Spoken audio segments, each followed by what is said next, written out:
Brothers and sisters, it's a great pleasure to be here amongst friends. When Mr. Krishnan approached and we were discussing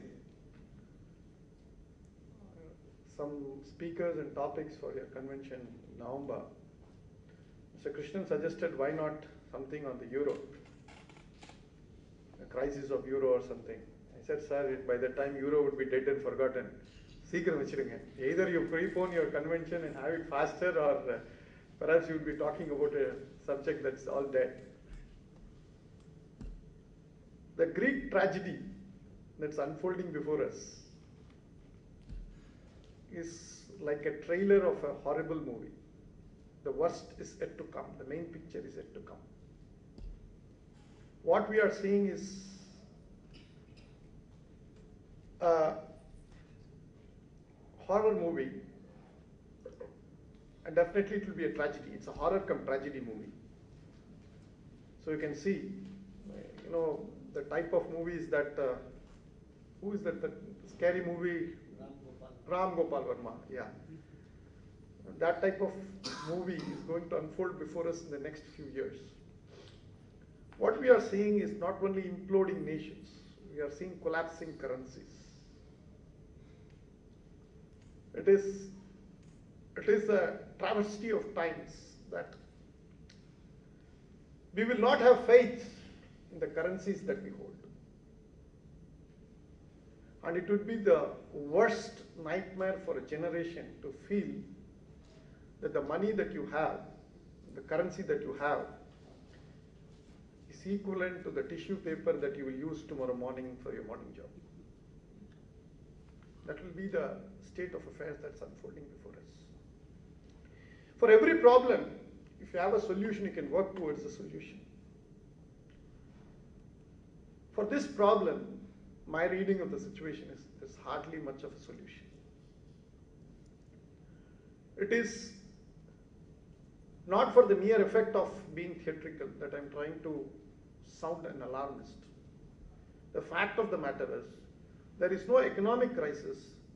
Economists are in crisis. The subject of economics has been detonated, dynamated, that all the theories that the Nobel laureates are talking about looks like kindergarten students discussing economics.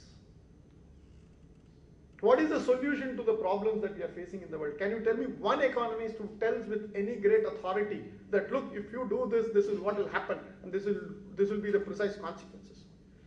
People who have got Nobel Prize for economics, they are running like headless chickens. They have no clue as to what is happening.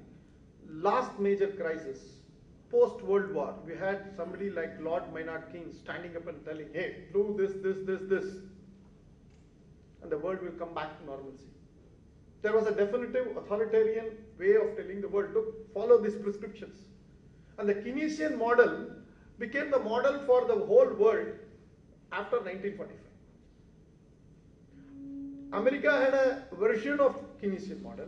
Britain had a version of Keynesian model. Pandit Jawaharlal Nehru had a version of Keynesian model.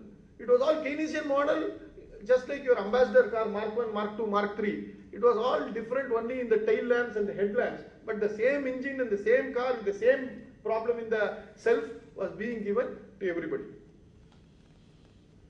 Why I am saying this is,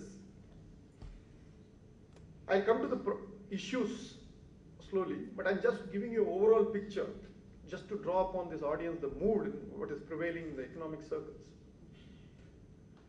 That in fact nobody is discussing euro as a global crisis.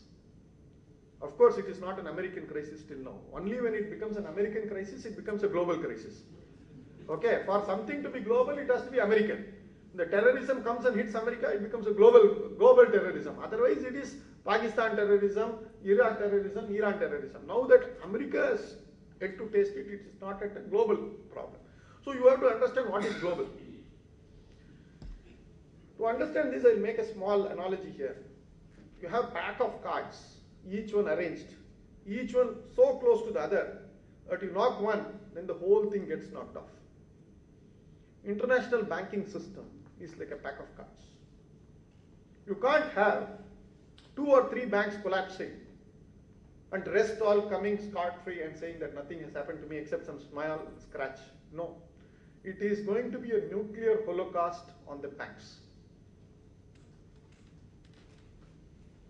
And the worst part is, countries don't know how to handle this situation vis-a-vis their population. How are you going to explain to your people that the currency that you hold is not the value that it had day before yesterday or today?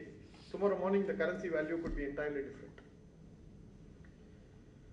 So let me go back to 1945 and begin my presentation.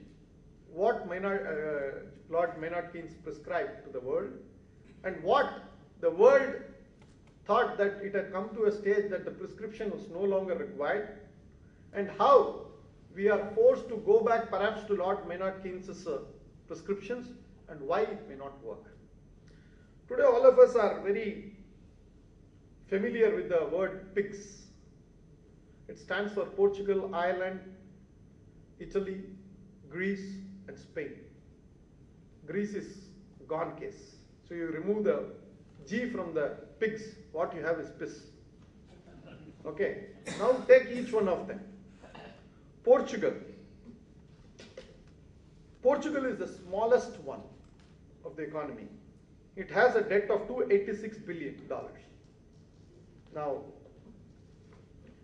compare it to India. India has $220 billion or $230 billion worth of foreign exchange, external borrowings. And India has a foreign exchange reserve close to 300 billion. India has a savings rate of 35%, 36%. And much of these borrowings are long-term borrowings. Much of it, 30 years, 25 years.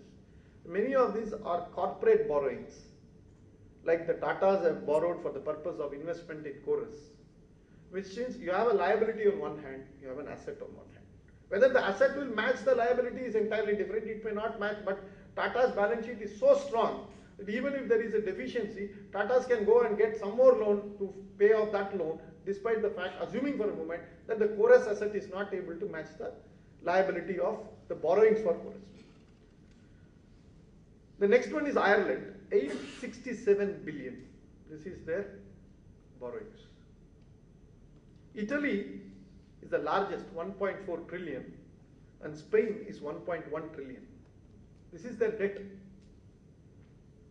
And their GDP is perhaps slightly bigger or smaller. Some of them have 110, 120%. Debt is 1.2 times their GDP. Some is slightly lower. Next. Spain owes France 220 billion, Germany 238 billion, Britain 114 billion. So around 450 billion it owes to these three countries. Italy owes Germany 190, France 511, and